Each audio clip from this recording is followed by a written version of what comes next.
Welcome. You've just stumbled on to episode number 2 of the Internet Marketing and Entrepreneurship Podcast.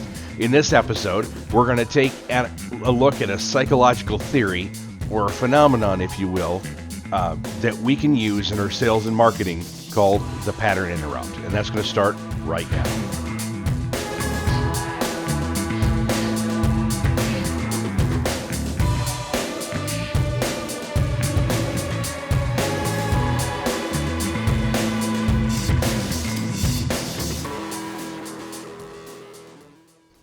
So what exactly is a pattern interrupt, right?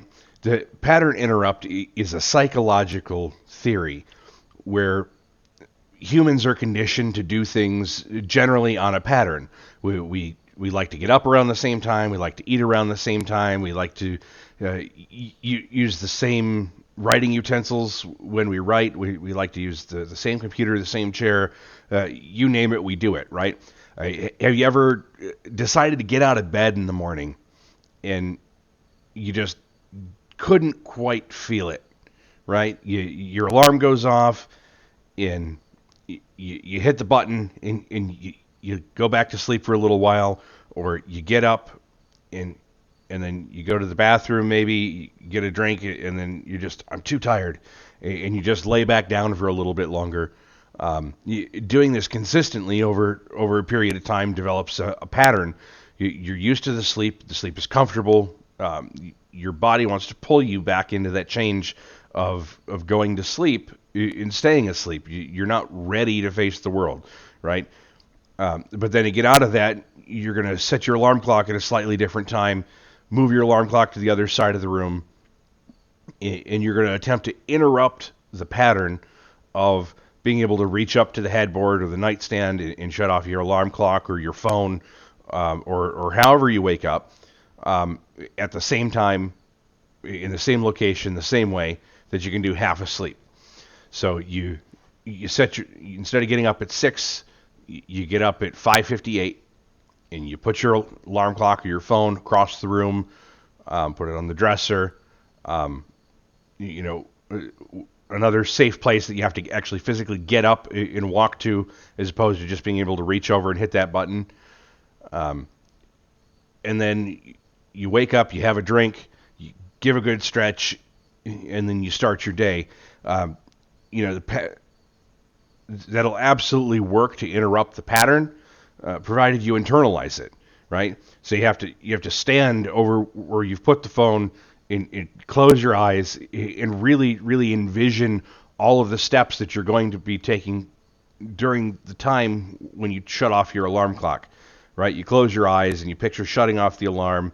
You picture having a stretch, taking a couple of deep breaths, walking into the kitchen, getting a glass of water, and then hopping in the shower, starting your day, and off you go. And after a few days of doing this, you establish that new pattern, right? You interrupt the old pattern and you replace it with a new pattern. And that's a way that we would use a pattern interrupt in our daily lives, something that we would do on a regular basis outside of the marketing world. But we can actually take that pattern and use it to be proactive in order to gain attention. Ultimately, that's what marketing is, right? We're looking to gain attention, and put a message out there and have our message received, and hopefully have somebody react to the message in a positive way. But a lot of times we do marketing in a way that's very self-serving, looks like everything else. There's a pattern to marketing, right? It has to look just like everything else, or it doesn't look professional or seem good enough, or that can't possibly work. I don't know if you guys have ever been surfing through Facebook, and then you're scrolling through your news feed, and out of nowhere, something makes you stop. And you look at it, and it could be anything. It could be a graphic picture to something that has bright colors, lots of movement. It could even be a sound that attracts your attention, right? A video starts to play. It's got a really high-pitched squeal, or a beep or a tone at the beginning that's really outside of the ordinary of what you would expect. So you're scrolling through nice and quiet, and you hear it kind of, you're like, wait, what was that? And you scroll back and you look and see what it was, and whether you want to or not, your pattern's been interrupted, and now you have to attempt to reconcile why your pattern isn't working the way your pattern normally works, why you're not just able to keep scrolling, but your attention was drawn to this sound in the beginning of a video. So now we need to see what this video is in order to rectify our attention and determine whether this is something that's worthy of continuing to watch, or if this is something that we're going to backpedal and allow us to be pulled back into the old pattern and continue to scroll down and through. Now, it doesn't need to be an advertisement that does this. I mean, technically, anything that you post on social media in some way that's connected to you is an advertisement for your brand, right? Ultimately, you're competing for attention. It's an advertisement. So if you're posting the food that you ate for dinner for the evening, or you cooked, you're posting first day of school pictures for your kids. You know, all of these things are for attention. But then when they come at a time where everything else that is getting posted looks or acts or sounds like all the stuff that's getting posted, it just gets lost in this big sea of noise, right? So when we're making our marketing materials and we're doing advertising, we need to make sure, in order for our messages to be heard, that we can cut through that sea of noise. We have to literally grab a hold of the user by the face, shake them a little bit, and say, "Hey, look at me." So, and that's really what the pattern interrupt is designed to do in the context of marketing. You know, if you want some illustration, you can really just picture this for a second. You're in a crowded restaurant. You're sitting down with some friends or some family, and you're having a conversation at the table. And you know, there's all the noise of the restaurant, people taking orders, giving orders, people talking, laughing, glasses and silverware clinking, trays getting scraped. You know, you hear footsteps moving, people shuffling, but that noise becomes a consistent backdrop. It's something that's expected in the space where you are, with the exception of it being absurdly loud. You know, you'll enjoy the conversation with the people that are at your table, with your friends and family. You're going to kind of drown out all of that noise. But then in the midst of having your dinner, you know, some guy in a bright red suit comes walking through your field of vision, screaming about how poor the service is and how he'll never be back. And what happens? Everything in the restaurant stops, right? The short of the stuff in the back room, but all the conversations quit. Like the trays stop moving, the glasses stop moving, the waiters and waitresses stop interacting. It's like everything freezes, and all you can focus in on is this guy in the red suit that's absolutely screaming at the top of his lungs, because outside the norm, it's different. It's completely backwards from anything that you're going to see. The bright color enters your vision and attracts attention at the same time as that sound is really, really setting off that attention grabbing. It's fulfilling the full potential of a pattern interrupt by just grabbing your face and shaking a little and saying, "Look at me, look at what I'm doing." And that guy has the entire attention of the restaurant, whether he wants it or not, whether he's intended it or not. You know, it's just like in daily lives, we use pattern interrupts all the time, and we don't even realize that we're doing it. When you're having a conversation and somebody cuts you off in mid-conversation, you completely forget your train of thought. It's because your pattern has been completely interrupted, and now you're taken aback, and you have to step back and kind of recover from that, right?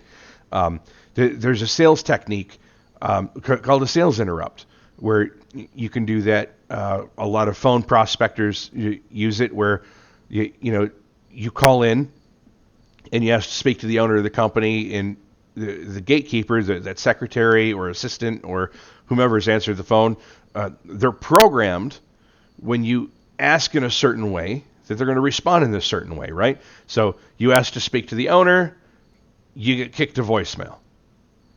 You ask to talk to the owner, they're not in. You're going to need to call back. Whatever their pattern is, uh, your pattern collides with their pattern, and you end up with the same result, right? So 10 out of 10 calls that you make with that pattern are probably going to be met with voicemail or getting told you're going to need to call back because they're not in or not available, or just straight that they're not interested, because that's the default pattern for that gatekeeper. So sales interrupts, they interrupt that gatekeeper's pattern by doing something like saying, "Hey, this is Cal, and I called for Jim, but before you send me through, we've been taking a little survey here in the office, and we're trying to decide. So, what's your favorite color?" Well, not every day somebody calls on the phone and asks their favorite color. So they're going to be kind of taken back by it, and most likely will answer. Just it's human nature to try to be helpful.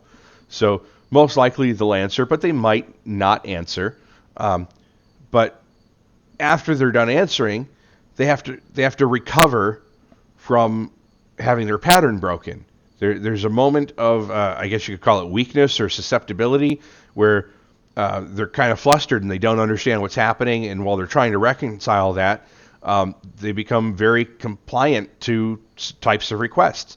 In this case, you've asked to speak to the owner of the company. You've called him by name, so you said, "Hey, this is Callan. I'm calling for Jim." So they're going to go back to the original request. They don't have a pattern to go by. So now they have to start dictating by human nature, trying to be helpful. You asked for Jim. So chances are fairly good they're going to send you through to Jim unless Jim really isn't available. But then even at that, if you have to make a call back, you've got a perfect in for a second pattern interrupt. When you call back and you say, "Hey, you might remember me. I called for Jim the other day, and I asked you about what your favorite color was. Hey, it turns out most of the people that I talked to, that was their favorite color too, or their favorite color was purple or red or whatever it was." Just said, "Hey, you told me Jim wasn't in the office. You told me to give him a call back. So is he available?" And if he's there, you've broken the pattern again, but you've also established a link with that person's memory of that pattern, right? A memory is really only a memory based on the last time that you remembered it.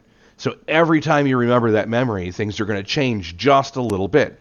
So if we use some of these techniques in our advertising, we interrupt the pattern and we change the experience that somebody has with that advertisement, with your branding, your logo, your face, your information. Even if they're not interested at that moment, the next time you approach, there's a very good likelihood that you've created a better memory of advertisements, even if it's only for your specific brand, and you make them more susceptible to allowing you through the gate, or at least being willing to see what your hook is going to be. And we're going to discuss hooks in a little future episode, but essentially they're the little piece that drags them in, right? When we're marketing, we're fishing, we're baiting the hook, and we're setting it, and we're throwing it out there, and we're waiting for somebody to bite so we can reel them down the path of working through our sales funnels. There's very efficient and guided ways to be able to do this, which we'll go through in probably another episode. But overall, try a little experiment. Try to find something that you can post on your social media. If your group has a lot of engagement, go ahead and post it in your group. Otherwise, post it on your wall. Do something completely off the wall, right? There's some advertisements go so far as to make all kinds of racket while jumping around in clown suits and doing weird things. I mean, it doesn't have to be that extreme, but if you want to see it work at its best, bright colors, lots of movement, loud noises, video tracks attention way more, partly due to the pattern interrupt effect. I don't know if you guys are aware or not, but if you're looking at your advertising, your marketing, still images are great. Moving images are 1,000 times better. They don't necessarily have to go full on video. I mean, they could even be short little snippets that really blur the line between video and a GIF, right? As long as you're getting some type of movement, and don't be afraid to use up the screen real estate, just attract attention. Hi, you post a video like this on your wall, and immediately you're going to get some people that are going to, what is going on? And just the sheer curiosity of having that pattern broken, they're going to come back up and they're going to see what that is. And you want to try an experiment? Post a video of you being loud, crazy, with a lot of colors, some streamers, something, and then for your caption above it, ask people to comment if they stopped specifically to find out what was going on. I bet you your result is going to be enough to speak for itself and let you know that this technique works, and it's something we need to start integrating into our advertisement. Now, you don't need to integrate it at such a high level as this experiment. You don't have to go crazy with it. But definitely when you're thinking about putting together your advertising creative, we want to look at the colors that are being used. We want to look and see if there's any motion or movement, if there's any swirling, just more subtle than, going crazy on the camera, but enough still where it's completely different and out of the ordinary.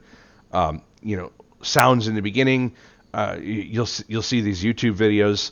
A lot of times you'll see the ads where, the guy's got a beep, hey, give me 30 seconds, let me show you how to make $200,000 selling this one mug. The guy, that beep, he's using a pattern interrupt, he's talking fast, he's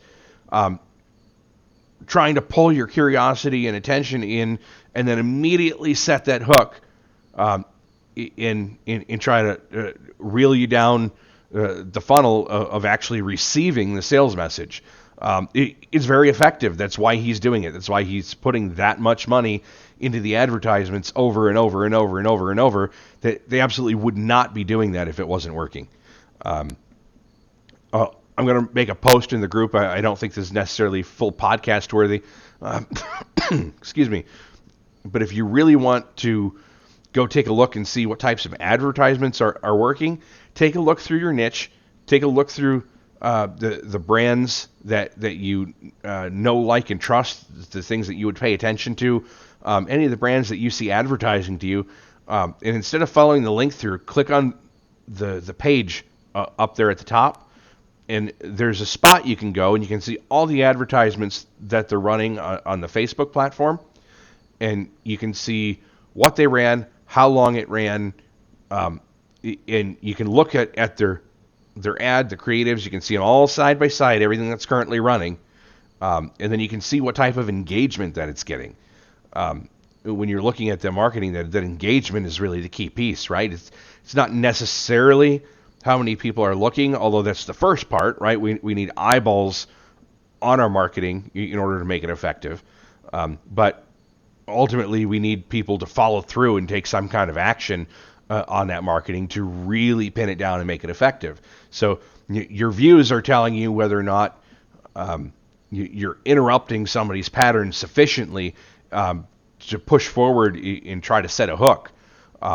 The engagement's going to tell you whether that hook is working, and then we should have metrics somewhere else in the back end, like a pixel, Google Analytics, something like that, to tell us how effective we are from converting them from a hook, guiding them through that sales message, and then ultimately converting them into sales on the back end. And then having all of that data available, we can look at it and get a lot of valuable data, but then we can also have stuff to work with to retarget some of it.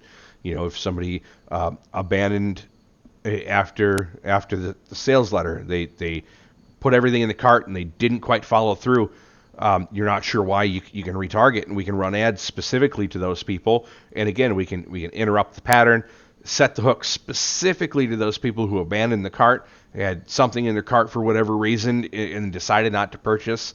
I don't know if you've ever seen ads where after you've done something similar, where it's like, hey, I noticed you were on the site and you decided not to buy. I don't know what's driven you not to buy, but this deal's expiring very soon. If this is something you're still interested in, I urge you to act now. So you want to retarget, create a little bit of urgency. But we're starting to go down a little bit of a rabbit hole for some topics that I think maybe would make a better full podcast episode. But I really hope you guys have enjoyed the episode on pattern interrupts. Please leave some comments down below on whatever platform you're listening on, whether you're watching through Facebook, on YouTube, or if you're listening to the podcast on Anchor FM, Spotify, or any of the other outlets that were syndicated. Please leave us some comments. Let us know what you think of the content, whether things are going well, and absolutely, like and subscribe. Being a new podcast, it absolutely helps get our reach out there a little bit further, and is going to help grow our community even more. But even more importantly, if you enjoyed the podcast, you're enjoying the group, share it with at least one other person that you think will like it. Helping get the word out there helps support it, helps make the reasons why we're going through and doing videos, and why we're doing the audio podcasts and building the entire community. More people leads to more ability to help each other. And it's all of our best interest to help each other in order to have the best possibility of being successful. So as always, I hope to see you guys again shortly. Look forward to the next episode.